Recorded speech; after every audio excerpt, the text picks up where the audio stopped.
Good morning. First Sunday of Lent, and we read the Gospel of Mark. The Spirit pushed Jesus into the wilderness. He stayed in the wilderness 40 days, being tempted by Satan. He lived with the beasts, and the angels served him.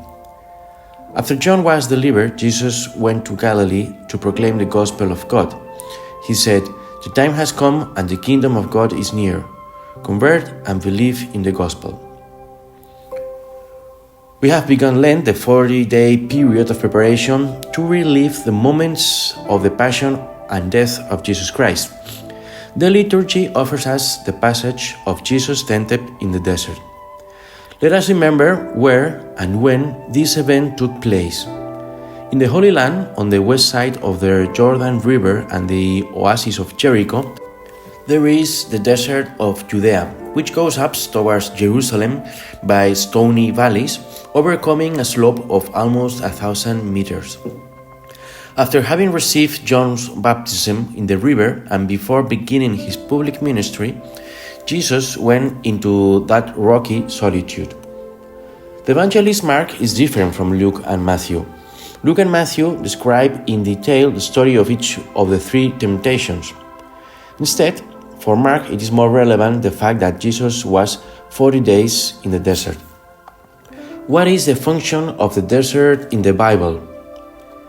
In the history of Israel, the desert is a place of trial, of self-knowledge, and above all, a place of encounter with God and inner transformation. In the time of Moses, 1,200 years before Jesus, God took Israel into the wilderness to show them what they had in their hearts and to enable them to learn what it really meant to trust God. The solitude of the desert, its shortcomings, and the silence allow us to penetrate better into our own soul and to open spaces that previously remained unknown to ourselves. If you've ever had the experience of going into a desert, there you only hear the wind. There's nothing in the desert, the emptiness. Away from so many realities that we consider important and essential in our daily lives, in the desert we value what is most essential. The desert is a place of purification, which is a place where we take away from our heart those things that are not essential, and we keep just those things that truly define us. In the desert, we meet God. There's a transformation in the desert. One doesn't come out from that place in the very same way he came in. When we enter the desert, we are tested and we are transformed. Why? Because the desert is not only a space for thinking, for considering intellectual ideas, but it's the opportunity for those ideas to descend from our head to our heart. What difference does it make to have one idea inside the heart? It is not the same to explain the truths of the faith because we have understood them or accepted them intellectually, than when we have spent a time of personal purification and we have found in our own person that those words are true. A comparison. It's like when a doctor gives a lecture about cancer or Alzheimer's. If you are the doctor and you have dealt with many patients, you will surely offer very true and useful knowledge to your audience. But if you have suffered cancer or lost a close relative due to cancer or Alzheimer, surely your lecture will have a special tone and your approach will be different and much more powerful. This is the function of the desert. In the world, there is too much noise to discern. We need silence. In silence, we see more clearly our soul and unmask evil. It is in the silence of the desert where ideas penetrate and descend from the head to the heart. May this period of Lent bring us to experience in the heart an idea that before we only had in our heads. Second idea, the Gospel tells us that Jesus spent 40 days. 40 is a very symbolic number in the Bible. 40 days the flood lasted in times of Noah. About 400 years, 40 per 10, was Israel in Egypt. 40 years was Israel walking through the desert towards the freedom of the promised land. Moses spent 40 days on Mount Sinai before sealing the covenant and receiving the 10 Commandments. Jesus will spend 40 days in the desert before beginning his public life. During 40 days, Jesus will appear risen to his apostles after his death, before ascending to heaven. There are also those who say that Jesus was physically dead for about 40 hours, from 3 o'clock on Friday afternoon till around 7 o'clock on Resurrection Sunday, but the Gospel does not mention the exact time he rose. The number 40 then represents a trial or preparation period before a major event. The 40 days of rain prepare the way to the rebirth of the world. In the case of Moses, the 40 days on Mount Sinai prepare the way to seal the covenant. For the people of Israel, the 40 years meant the necessary process before entering the promised land.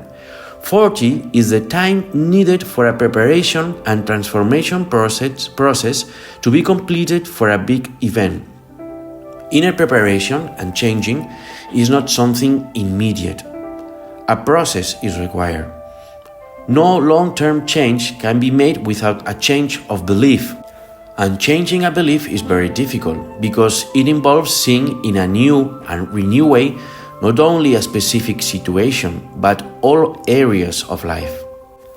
The Jewish rabbis say, "It took one night to liberate Israel, to free Israel from Egypt, but it took 40 years to remove Egypt from the hearts of the Israelites." We want the immediate impact, absolute availability, instantaneous changes, but the soul walks at a different pace in the process of transformation that each one of us is going through. Let us be patient like Jesus. He has been silent for 30 years, and he knows that now he will only have 3 years to fulfill his ministry. Of those 36 months, he will dedicate 1 month and a half to being alone, living the process that he needed to go through. And finally, the fourth idea, Jesus lets himself be tempted in the desert. Why does the devil tempt Jesus? Because he did not understand in depth the mystery of the union of human nature and divine nature in the person of Jesus Christ. He wanted to check to what extent he could influence Jesus. Christ allows the devil to approach him with the mechanism of temptation. And what can we learn from this? Those who are about to endure a great mission have alternative and dangerous deviations before them.